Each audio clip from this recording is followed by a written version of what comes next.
Part 1 follows Sean Combs upon his arrival to New York before his arrest. The first person to speak is Kalina from Dirty Money. She speaks to wanting to be like Diddy.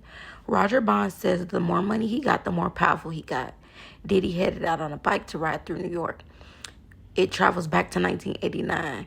He started off in dancing videos. Heavy D was the first artist from Uptown Records who took Diddy to meet Andre Harrell when Diddy was in high school. We get introduced to I'll Be Sure, who was known as the hottest male artist at the time. Kim Porter was said to be the front desk receptionist who was easy on the eyes. Even though she is Al's girl, Puffy finds the first woman he wants to steal. He learns his style and swag from Uptown's Flavor Camp. Y'all know where we heard about Flavor Camp before. He proved himself to be of great value to Andre Harrell, who later allows Puffy to live with him. His childhood is discussed, primarily raised by his single mother, Janice, who admits to beating him. His father is a local dope peddler who was unfortunately murdered when he was a toddler. He was said to be a very fly child, but his mother pressed for him to defend himself against those who bullied him. Joy Dickerson Neal was invited to an after party at Andre Harrell's home. On her account, she helped Diddy clean mud from his carpets. He then asked her to be in a music video as another girl had backed out. She says she didn't do videos, but agreed to do the video because she needed a ride home. She is pictured in the video straight from the soul, wearing the same outfit she wore the night before. She was sexually assaulted by Diddy and was informed by people that he had a video of her. Fast forward November 2023, she files a lawsuit. Unfortunately, it was alleged that he was obsessed with the images and popularity of men like Alpo. Alpo supposedly would sleep with certain girls and record them. And at a place called The Rooftop, he would play these videos. These videos saying he had to spend money to get rid of this shit. Fast forward, P. Diddy. He follows up saying, they ain't breaking me. In 1991, he decides to throw a celebrity basketball game with Heavy D in Harlem. It was so publicized that too many people showed up. People bum rushed the doors. People got crushed and killed. Now, this reminded me of the E2 nightclub, where so many people lost their lives in a club that was over capacity. Combs is video young, walking around, just looking at the catastrophe from all of the events that had occurred. And people losing their lives, people out on the ground. It was just a crazy scene, it looked like. So many people lost their lives that night over a ticket that only cost them $12. Andre Harrell ends up in a tough spot, and so many people want him to get rid of Diddy, but he fought to keep Diddy working. After this, Diddy allegedly asked Andre, can I be the A&R at Uptown? The first group that he gave him to work with was Jodeci.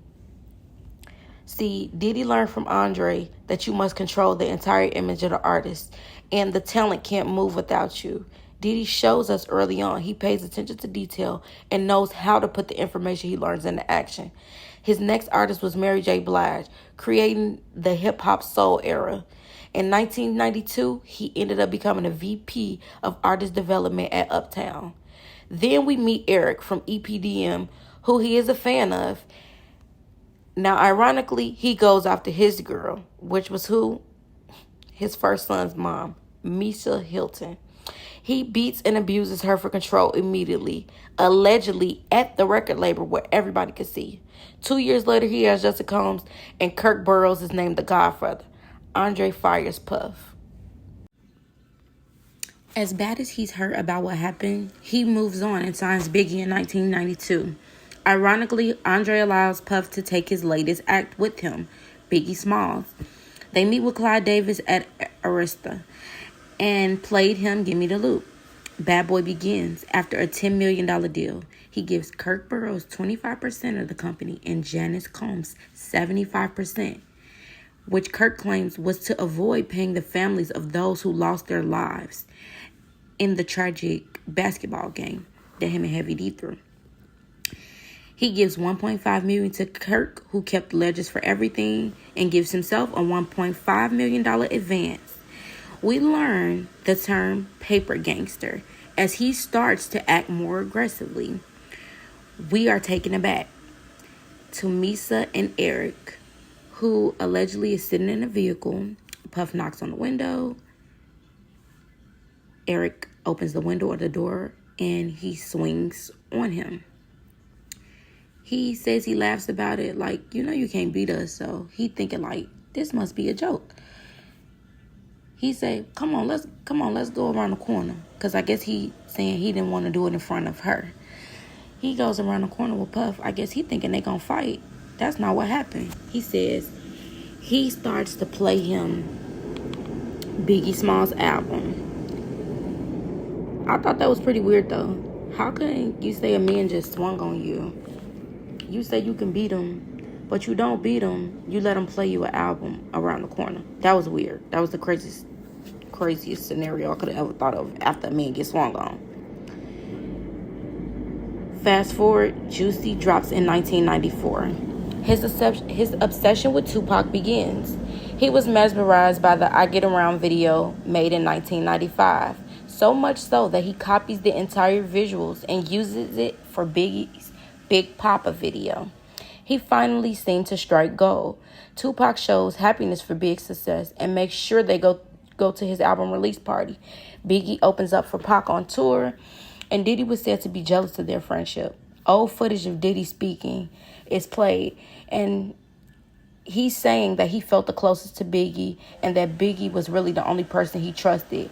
He described it by saying he felt like Biggie was one of those people that loved him and respected him and cared for him so much that if he was to walk out of the room and people spoke bad about him, that Biggie would defend him.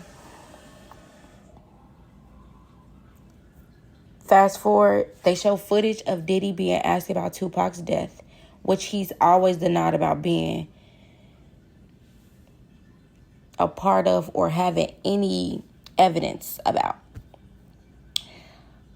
Fast forward, they show Kirk Burrow. He's pictured saying now that he's in a mature mindset, he now believes that Puffy had a lot to do with Pac's murder. And that's the end of part 1. So far, we got introduced to everybody who was in Uptown Records. Heavy D, Al B. Shore, Mary J. Blige, Jodeci. We get introduced to Kim Porter. We get introduced to Misa Hilton. We get introduced to Eric from EPDM. We get introduced to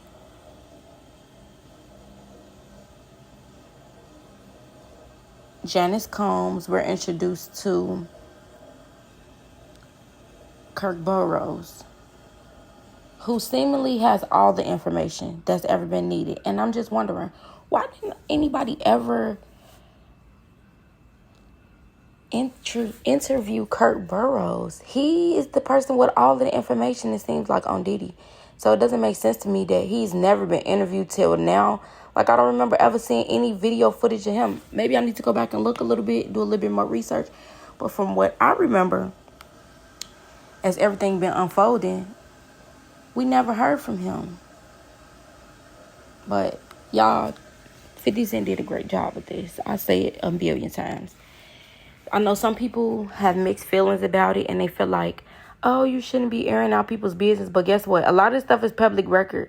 Okay? You can go look up these things about the people losing their lives at the game and stuff like that. You can look this stuff up. And apparently, to a lot of people's account, he beat his baby mama. They saw him do it with their own 2 eyes. And that never stopped him. He actually gained more fame, notoriety, and money after doing these type of things. And allegedly him slapping his mother. I mean, it's messy. I'll tell you that much.